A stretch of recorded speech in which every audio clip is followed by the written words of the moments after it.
Hey guys, we're back with this week's menu map additions. First up is rhubarb. We've waited a long time for rhubarb to come into season. It kind of is the first of many things that come rolling through the menu really quick. So the rhubarb we're getting is from Four Town Farms in Seacom, Mass. It's right on the edge of Rhode Island. It's absolutely beautiful this year. So we're featuring two things. Agua Fresca. This basically means cold water. It's rhubarb blended with a little bit of sugar, lemon juice, and salt, and strained out. That's it. It's very simple. It's going to be one of your cold drinks. Next up is Rhubarb Compote. So we're cooking rhubarb down with sugar, salt, and lemon juice again, and we're making a compote out of it. This is going to go on top of your vanilla yogurt and also oatmeal. Give it a taste. It should be slightly tart, but pleasantly tart. Next up is coffee slot 2. Let's move the mushrooms out of the way. So we're transitioning from Verve to Kuma coffee. They're roasters out of Seattle. And this particular coffee is from the Sonoma region. It's called Deri Kochoha. I'm probably going to push that. Paul will help me out later. But this is a wash station in Sonoma, and it's a co-op of 600 small farmers that come together and use this wash station to process their coffee.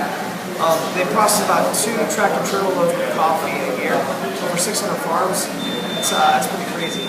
This particular one is a washed coffee, so that means the beans sit in a wash tank for 72 hours and ferment to remove all that the coffee cherry off of it and process it. Very unique, well-balanced coffee. Make sure you give it a taste and sample about it. It's in slot 2.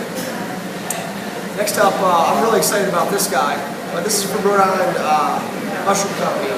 So they're one of the biggest growers of exotic mushrooms on the East Coast, and they have a 10,000 square foot facility in Rhode Island. It's really awesome. So they dropped off these samples. These are blue oyster mushrooms. They also dropped off yellow oysters, head of the wood mushrooms, shiitakes. They have a slew of other mushrooms as well.